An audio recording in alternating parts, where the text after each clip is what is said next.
Welcome back. Since the last video I did on this series got 500 views, I figure you guys like this, so I'll keep doing it. So this is Shop Progress 3. And my dad was here and we worked on wiring. And I put in, I suppose I can go over here and show you the last two empty spots of this panel, actually three because this is a double. This is a 60 amp breaker that feeds the sub panel, and this is the lights for the garage, except I still have some lights on because they're powered independently from this power strip, which has been part of my temporary light. And another part of my temporary light is this breaker here. And that tripped the GFCI, I don't know why, but we need it for the video.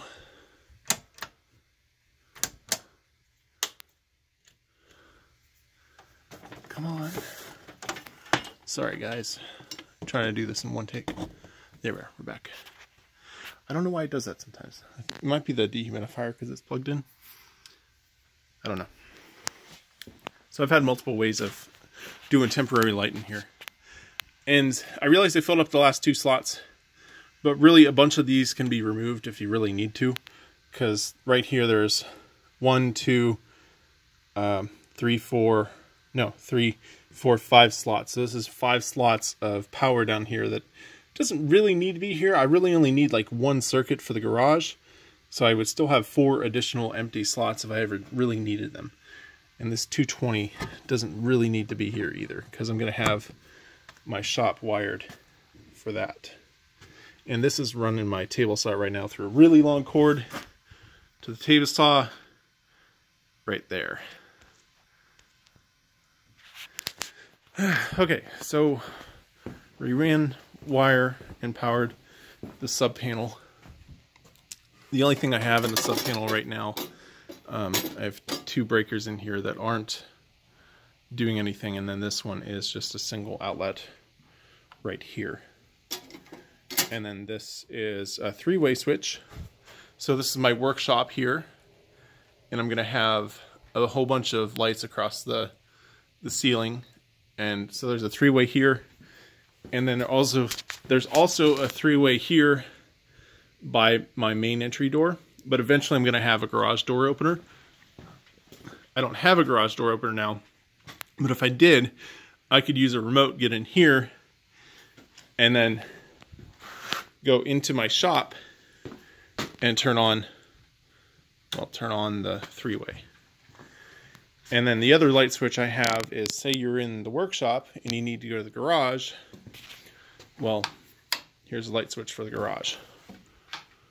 And it's going to have another array of fluorescence or LED tube type lights in fluorescent housings. And I didn't put any other sort of switches over here for the lights.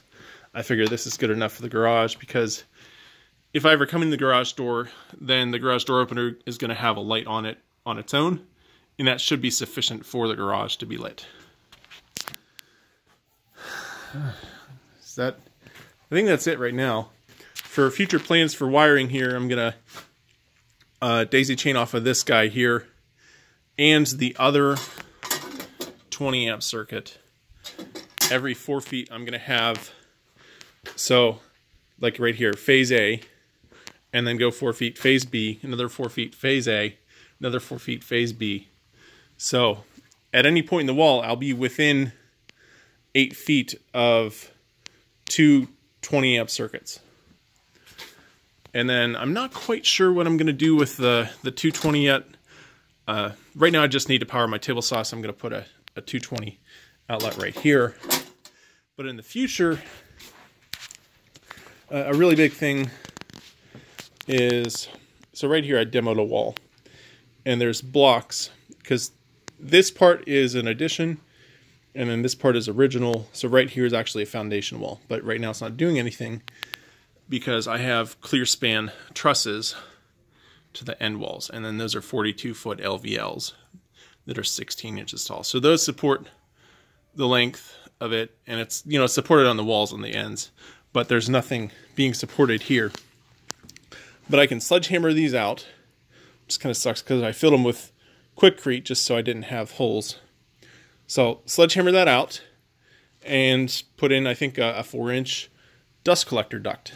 So I can have a table saw in the middle of my shop, which is now currently full of all sorts of stuff.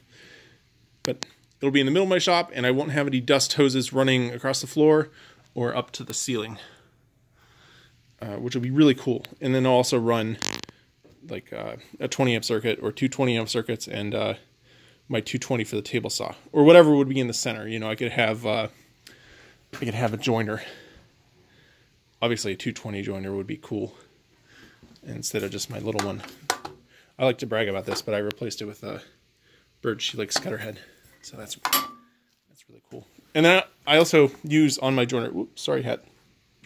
I have this. Oh, it's on audio. I don't know. I haven't used it for a while. But I use that to check for any nails or anything. Yeah, it's off. Before I run it through the joiner, because the joiner is always the first step of prepping wood. And then after the joiner, it would go to the planer. And this is the planer that I have right now. But I'd also like to upgrade this to a bigger one. Oh, okay, I think that's it. So, how about some good light? Yeah, that's as good as we're gonna get. So if you like it, thumbs up, leave a comment. I'd appreciate, your feedback, and I'll see you guys around.